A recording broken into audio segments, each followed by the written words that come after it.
Welcome back to another episode of Rock Boys Football. Dan Lanning, the Oregon Ducks. They survived Camp Randall.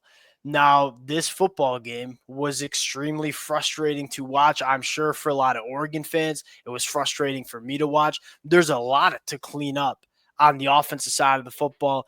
Something that's not getting talked enough about coming out of this football game is what this Oregon Ducks defense is. And you talk about why this Oregon team is so bulletproof.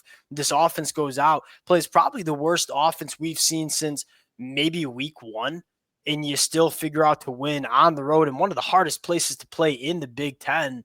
This team's really complete. It can play complementary football when it needs to. The defense kind of dominating this football game. A lot to clean up on offense. Dill, I think the second watch this morning, kind of for at least for me, provided some insight in terms of how I want to talk about this Oregon offense because I'm watching it last night and I don't really understand what's going on with this offense. I have a better idea of what I want to talk about now, fired up to get into it now. Before we do, and as always, one to the Oregon Duck fans, we say this every week, but we truly do mean it. The amount of support y'all continue to show to the boys as we break down these games, it's amazing. We appreciate you guys. If y'all do enjoy the content, consider subscribing to the channel. Much more importantly, Dill, I popped open some of the message boards, popped open Twitter. The Oregon fans are kind of all over the place in terms of how to feel coming out of this game. Would love to hear from y'all in the comment section. Appreciate you guys. Dill, without further ado, I'm going to start with something that I kind of noticed, especially in the rewatch, that I think Oregon struggled with, and that is, negative plays, pre-snap penalties. We talked, well, why was this Oregon offense struggling early in the season? Yes, they were trying to figure out the offensive line, but I think just as importantly, and as a result of trying to figure out the offensive line, they were taking a lot of negative plays. They were having some penalties. They were getting behind the chains. And we know this Oregon offense, why it's so dangerous is they don't take negative plays. They stay on schedule. They're consistently in those second and third and shorts, keeping that full playbook open. I feel like, against Wisconsin, there were a lot of third and sevens. And as a result, you were 5 of 15 on third downs, not a very good number. And you didn't really have that whole playbook open for you on all three downs. Just something to clean up. And again, you're not going to play your best football every single Saturday. Oregon's offense certainly didn't, but it's kind of becoming a consistent trend. When this team takes negative plays, they struggle to really find that rhythm on offense, kind of what you saw on the road against Wisconsin Saturday night. And that was almost a little bit frustrating because it felt like Jordan James was running the ball really well, and he was pretty consistent in his ability to kind of – he has been the driver in terms of what's kept them on schedule and kept them in rhythm. It felt like at times in the first part of that game they couldn't really get to it. My bigger issue, frankly, is without Tez Johnson, they're basically having Evan Stewart take his role almost like to a T in a sense. And that's preventing Evan Stewart from working the deeper half of the football field. And you saw when they were able to get it to him on the sideline in that manner, they're able to hit the big play. But I got to find someone else to work the underneath stuff because at the end of the day, Evan Stewart, he can certainly do what Tez Johnson does to an extent. He has the skill set in him, and I don't mind seeing him do it at times. But there needs to be some ability to get the ball down the field because these last two games, they've really not been able to do that in the past game, and it's hard to score a lot of points when you can't make things Look, happen. I'm not, and I agree with what you're saying. I'm not saying Evan Stewart shouldn't replace Tez Johnson in terms of target share and production. He should be the wide receiver one in this Oregon offense with the absence of Tez Johnson. We saw that against Wisconsin. I am exactly with you because when you use Evan Stewart like you used kind of Tez Johnson, you don't really have that vertical passing threat on this offense. Like who else is going to win vertically down the field? That was kind of what Evan Stewart was providing. You go back to that Ohio State game, one of the best versions of this Oregon offense. It was Tez Johnson going to work in the short underneath stuff. Evan Stewart, when he was getting those one-on-one looks on the boundary working vertically, was making those, knockout plays on offense. With Evan Stewart kind of spending so much time working those short underneath concepts, you don't really have that guy that is accessing the deeper third. And, at the end of the day, I do think you're going to miss Tez Johnson. He's one of one. He's one of the best wide receivers in the country. I don't think we should expect this Oregon offense to just look exactly the same without Tez Johnson healthy, but you don't want to see an Oregon offense that kind of looks utterly kind of confused and lack their identity without Tez Johnson either. So you got to figure out a way to replace Tez Johnson, replace some of that production, but also let Evan Stewart do what he does best, and that is work vertically down the field. Because like you said, when they went to it, it was there, and they kind of hit one of those explosive plays. I think secondly, and I think we touched on this early, you got to be better in the red zone. Like there's a real reality where this game's like 17-14 nothing after the first quarter. You know, you settle for 2 field goals, then you throw an interception in the red zone, and all of a sudden a game that you kind of dominated the first quarter of, you're only up 6-0. Wisconsin puts in a field goal, scores a touchdown, you're down at half. You can't let teams hang around on the road. And Oregon kind of did that. Again, you're not going to play your best offense every single time, and I understand that. So there are some things to clean up. Dill, anything else that kind of stuck out to you on the offensive side of the football in terms of trying to figure out how to get back this Oregon offense, this high octane Oregon offense, if you will? Aside from probably just like when you're maybe not super rhythmic in the passing game, just putting the ball on the ground and hammering on teams, because they have the ability to do that. I thought when they got into the second half, you started to see that run game really take over. Jordan James is running the ball so well. I thought the offensive line played really well. So I feel like there is maybe that ability to get to that earlier in a sense in that football game than maybe they did, because they do have that in the bag. Like you will certainly want the ball in Dylan Gabriel's hands a fair amount. When your passing game's not necessarily clicking, I do think they probably just ground and pound that Wisconsin team out like they did in the second half. They probably could have done it through the whole game. Yeah, especially when you see the Oregon offense struggling and Dylan Gabriel just not looking as like, that's just going to happen. Like you're not going to get a Heisman level of performance out of DG every time. Saturday night was certainly one of those examples. Hey, we see Dylan Gabriel struggling a little bit.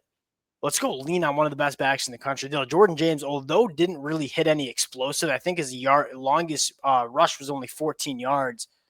He was running the rock well, and Oregon started kind of just breaking down this Wisconsin defense, and it kind of speaks to, again, why this Oregon team is bulletproof. Like they're not just reliant on Dylan Gabriel putting up 4 touchdowns and over 300 yards passing to win football games.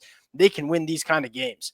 And I feel like in that first half, when you really went stagnant in that second and third quarter, let's go lean on Jordan James to kind of put this team away. Dan Lanning has built this team that they can win these kind of Big Ten football games. Go be confident you can do so.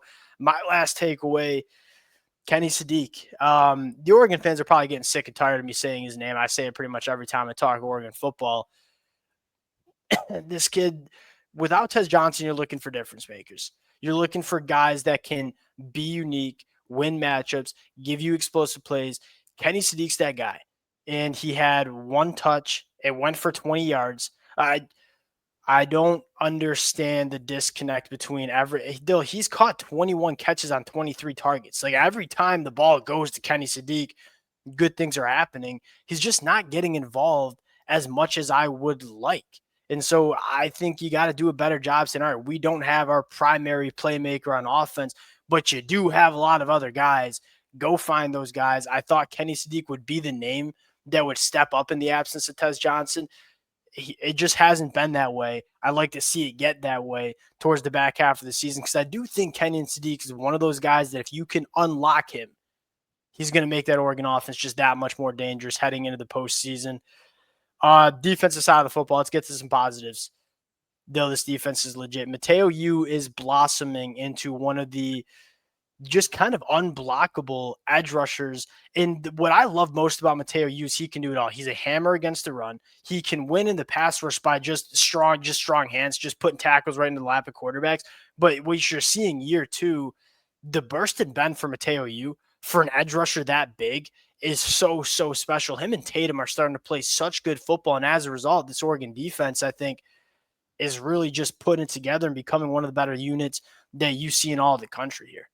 And another guy who I thought played his best game was Jamari Caldwell. I don't think we've seen dominant football from Jamari Caldwell, and I didn't think we necessarily saw dominant football from Derek Harmon all game.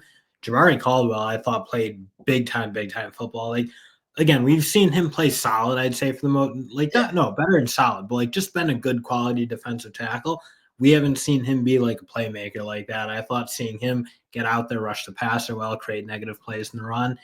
If they get him and Derek Harmon playing that way relatively consistently, and you look at what that edge room's doing, led by Mateo Yu and his dominance, and you didn't even have Jordan Birch. Obviously, you should probably mention that defensive line, and they were dominant today. I think there was probably one drive where you probably saw like Wisconsin run the ball in a very frustrating manner. So that drive, Dill, I felt like Oregon's defense pressed. Like they were down at that point in the football game. I had felt like they were, and you saw Dan Lanning tell the defense this during a TV timeout: "Do your job." Like, and again, I don't necessarily know this, but it felt like they weren't doing their job. They were trying to shoot some gaps, create some negative plays, and when you do that and you don't play as a unit, that sometimes happens. And it kind of happened that one drive where you saw some bad run fits from the linebackers. You saw some defensive linemen really try to shoot upfield, giving some lanes for Tyree Walker, who I think is a really good running back. Outside of that drive, like it was a very, very dominant performance. But I did notice that too on the rewatch, where it just seemed like that one drive, we're trying to do a little bit too much. We're not playing as a unit. We're not being disciplined with our run fits. And that was kind of a result of Wisconsin putting it together and kind of sustaining a drive. Other than that and the deep ball to Pauling, that's like the only time Wisconsin really had any sort of sustained or like ability to move the ball. Because you're right, like that defense was probably the best I think I've seen this Oregon defense play in 2 years. 226 total yards. They averaged less than 4 yards per play. That was dominant from this Oregon defense, and they needed it because that Oregon offense took a while to kind of hit its stride. I do want to emphasize Jamari Caldwell. Man, like we've been talking about, Derek Carmen's gotten all of our conversation air because he's been a game wrecker. He's been one of the best, if not the best, interior defensive lineman in the country.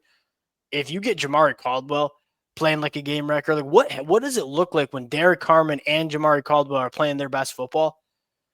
That's kind of some freaky stuff to think about if you're an Oregon fan on the defensive side of the football. Brandon Johnson really good in the back end. Man, that they hit so Dill. That's one thing to comment real quick on. Everybody's like, "Oh, Dan Lanning just building this thing through the portal." Like, yeah, they've used the portal heavily. They are hitting in the transfer portal. Like, you go look at all the transfers they brought in. They're hitting on every single one of them. Like Derek Carmen, Jamari Caldwell, obviously Dylan Gabriel, Evan Stewart, Brandon Johnson has been like one of those. It was a quiet addition. Like not everyone was talking about it because like Evan Stewart and DG and Derek Carmen, like there was a bunch of good guys committing to Oregon in the transfer portal. Brandon Johnson was that sneaky one from Duke. It's like damn good football player at a position that's really, really important in the modern era of college football, playing really, really well. That's kind of it, Dale. Again, you played 8 straight games, 8 straight conference games.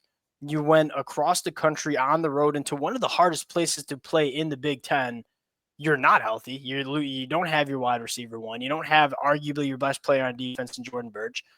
You figure out how to get it done. I think for that, I think Oregon fans have a lot to be happy with and a lot to clean up within the bye week. And it almost works that way where it's like, hey, you kind of get a little chip on your shoulder heading into the bye week saying, hey, there's still a lot we can get better at. It's probably how Dan Lanning wants it. We'll close it out there. Appreciate you guys rocking with it. If y'all do enjoy the content, consider subscribing to the channel. Appreciate you guys, and we'll talk to y'all later.